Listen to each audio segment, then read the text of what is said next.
The next game, talking about hurdles on the list, we have the Seattle Seahawks, who just got demolished at home by the Los Angeles Rams and Matthew Stafford's return, going on the road to Dan Campbell and his newly anointed season 1 victors over the Chiefs, riding that high with some extra rest, some extra time to prepare, some extra film sessions there on the Seahawks. Maybe be like, hey, don't let him be 7 yards over there and no one around him this year. How about we do that this year? So we have the Seahawks in Detroit, and they are 5-point underdogs, 5.5.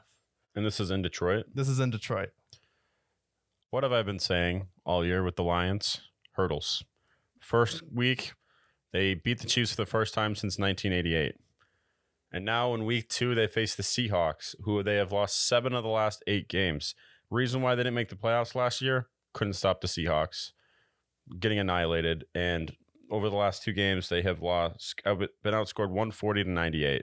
So it's going to be a shootout. I don't know what the over-under is, but I imagine they pick the over here. This is a game, hurdle game, and one of the teams that has given them hell for the last pretty much their entire existence. They're 5-12 against the Seahawks historically. So it's a team that they always have trouble with. So if they go out week 2 after beating the Chiefs in Arrowhead, this will be a huge game. And I'm going to pick the Lions because I really liked what I saw for them in week 1.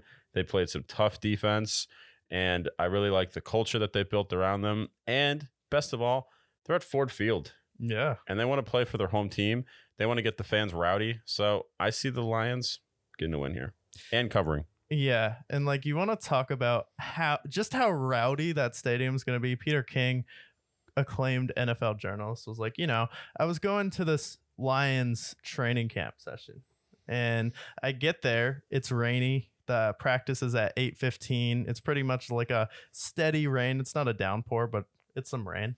He pulls up there, and there is lines of people, no umbrellas, just waiting to get into Lions preseason at 7:15 in the morning when the practice doesn't start for another hour. These fans are hungry. They have been waiting for this. So the stadium is sold out for the first time in who knows how long. Dan Campbell has a hit list and the Seattle Seahawks are on it. He's like, hey man, last year we destroyed them on offense. We were moving the ball up and down the field, but you can't leave guys 8 yards and no one's covering them. CJ Gardner-Johnson's going to solve for that. Aiden Hutchinson, Jack Campbell. The Seattle Seahawks didn't look too dynamic at home. I don't think that's going to get better on the road this year. They just need their defense to do something versus the Seahawks to win last year. So I think that's going to play to their advantage here. Big game for Jared Goff, especially since the Lions probably felt like they're a little bit pinned down on offense on the road versus Kansas City. So I think it's going to be an electric environment, but I'm going to pick the Lions to take the points, and I think this could be a solid 20-point victory. I think this could be a statement game where they go out firing, light them up on offense, and then contain them on defense. I like them. I'm going to say 31-17.